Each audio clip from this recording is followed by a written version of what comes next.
नमस्कार दोस्तों, किन्नौर पेज में पुनः आप सभी का स्वागत।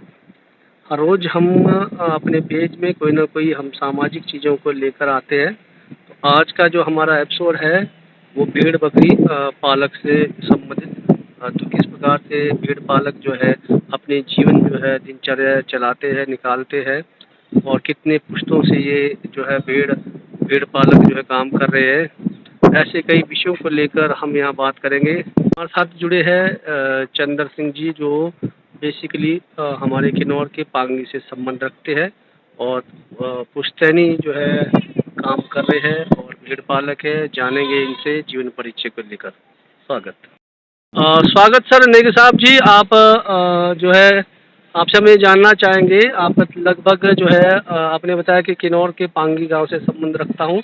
तो बेसिकली आप अपना नाम के साथ पूरा व्याख्या करें कि आपके जो भेड़ पालक का काम है कितने सालों से और कितना कुछ चला है। स्वागत सर। ये चला जी, ये पापा का टाइम से मेरा ये दूसरा कुछ चला है जी। पिताजी के टाइम से ये हमारा जी।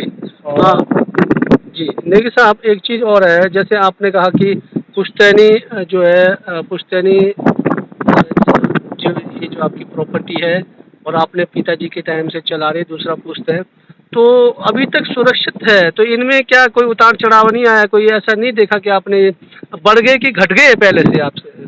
और सर जी, ये तो आज काफ़ी साल से मैंने चढ़ाया है। पहले तो कम थे पापा जी के टाइम में। पिताजी के टाइम में कितना थे लगभग ये था जी कम से कम 100-190 के करीब में। तो अभी लगभग आपने कितना जो है संजोया हुआ है? ये 200 से ऊपर है। अच्छा, 200 के करीब।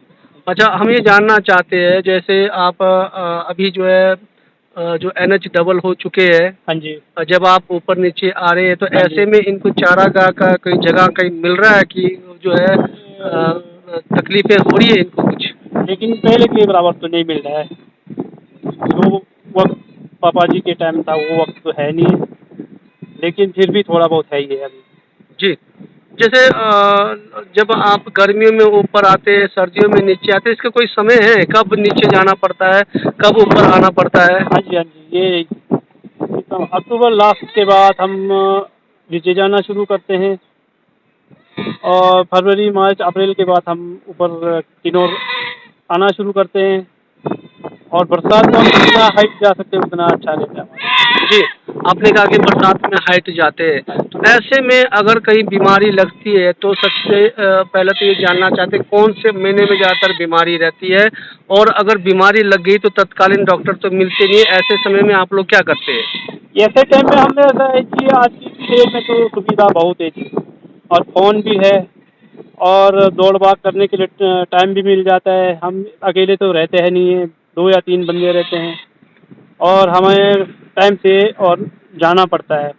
और जाना पड़ता है टाइम से। अगर दवाइयाँ मिली तो ठीक है, नहीं मिली तो हम कुछ लोकल दवाइयाँ भी करते हैं, जड़ी बूटियाँ अपना पाड़ के। और इस तरीके से थोड़ा आपने कंट्रोल कर जड़ी लेते हैं। बूटियों का कहा, लोकल जो है दवाई कहा, तो क्या ऐसा दवाई रहती है जंगलों में जो आप अभी भी पहचानते हो? पिताजी ने बताया है या फिर आपने खुद रिसर्च किया है या बुजुर्गों ने कहीं बताया कि ये चीज़, और वो जो दवाई है कौन कौन सी बीमारी के लिए दिया जाता है, उसका कोई नाम है तो बताएं। ये दवाइयाँ एक लगता है जी घास लगता है, और एक फिर बीमारी ना लगने के कारण वैसे भी खिला देते हैं अच्छा। नमक के साथ मिक्स करके ना। अच्छा, जंगलों में मिलता है वो दवाई? तो दवाइयाँ तो जंगलों में ही मिलता है। अच्छा, हाँ चलिए। आपने एक चीज़ आपने ये बताना है कि ये जो मोबाइल आया ना, आपने कहा कि अब तो फ़ोन का ज़माना है, हाँ जी।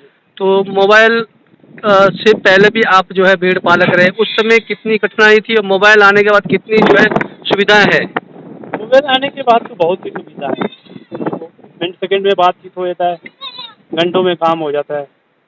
और जब हम पहले फ़ोन नहीं थे हमारे पास और हमें पैदल चलना पड़ता था 5 घंटा, 3 घंटा, 4 घंटा, 5 घंटा पैदल आके हमारे को सफ़र करना चाहता था गाड़ी में।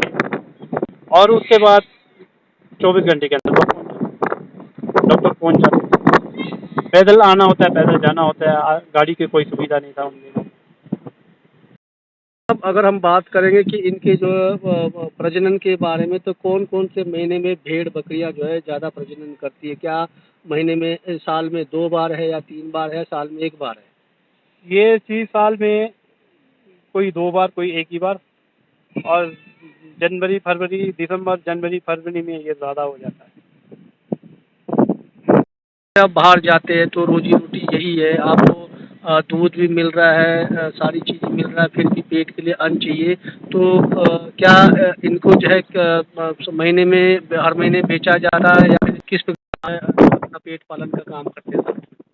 ये सर जी देखो, बेचने में अगर बेचना चाहे तो एक ही दिन में सारा भी बिकता है, लेकिन हम ऐसा नहीं बेचते हैं।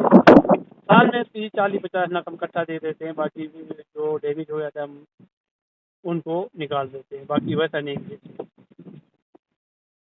अब जैसे पालक का जो एक ज़िंदगी है, बहुत ही वो है, मतलब आपको जंगलों में ही रहना है, धूप में रहना है, बरसात में रहना है, आंधी में रहना है, तूफ़ान में रहना है। ऐसे में कभी मन करता है, मन किया आपको ये मैंने गलत व्यवसाय चुना है, इसको नहीं वो करना चाहिए, ऐसा हुआ है कभी? ये तो सर जी देखो, कभी तो ऐसा दिल करता है कि छोड़ के भागने का, लेकिन छोड़ा नहीं जाता है। पर देखा जाए तो ऐसा भी है कि ऐसा भी नहीं है कि ये बिल्कुल कठिन है, और हमारे को तो मतलब इतना कठिन भी नहीं लगता है। और जिसने भेड़-बकरी पाला है उसको तो इतना कठिन नहीं लगता, जिसने नहीं पाला है उनको तो थोड़ा बहुत ही टफ है जी। जी साहब, तकरीबन जो है लोग जो है स्कूलों पर स्कूल कॉलेज जाते हैं, तो क्या आपने स्कूल कॉलेज गए और आपने ये व्यवसाय ही क्यों चुना? क्या आपको ये ठीक लगा कि नहीं ये बढ़िया है सबसे ज़्यादा, क्योंकि आपने पिता के साथ रहे होंगे, जंगलों से प्यार रहा होगा, प्रकृति के प्रेमी रहे होंगे, तो क्या देखकर आप जो इस व्यवसाय में जुड़े? हमने तो देखो जी सर, ये स्कूल तो हमने पढ़ा नहीं है, लेकिन हम बचपन से भेड़-बकरियों के साथ रहे, और हमें तो ये ऐसा लगता है कि ये अच्छा काम नहीं है, हमें तो बहुत अच्छा काम लगता है जी। और हम ना पढ़े ना लिखे, स्कूल का तो दरवाज़ा नहीं देखा, और बाकी अपना हिसाब-किताब जो लेनी-देनी हो तो हम ओके बिल्कुल अपना। ये साहब, भेड़ पालकों पर बहुत आरोप लगे हैं कि जंगलों को बढ़ने देते नहीं हैं, वो जो है आग लगा देते हैं। तो कितना सत्य है भेड़ पालकों का आग लगाना, और आग लगाते तो क्यों लगाते हैं? ये सर आग लगाने से तो बहुत नुकसान है। हम भेड़-बकरी वाले देखो, हम दिनों से जो निकले हुए भेड़-बकरियों के साथ, हम तो कोई नहीं लगाते। लगाते हैं ये लोकल आदमी, वहीं के जो रहते हैं, बस वहीं पे जो है बसंती लोग, और जो उनके भेड़-बकरियाँ थोड़ा-थोड़ा वो खुद पालते हैं। ये वो चाहते थे हमें कि वहाँ नहीं आए, कि इसलिए आग लगाओ और ये भाग जाए यहाँ से। अच्छा, ठीक हाँ ठीक जी। ठीक, समझ गया।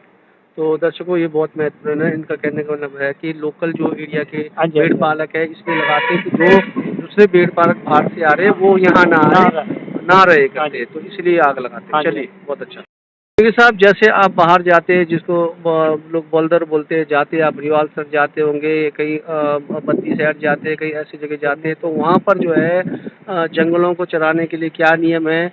गांव की पंचायतों के नियम होंगे, कोई टैक्स भरते या फीस भरते, क्या चीज़ है? स्वागत है।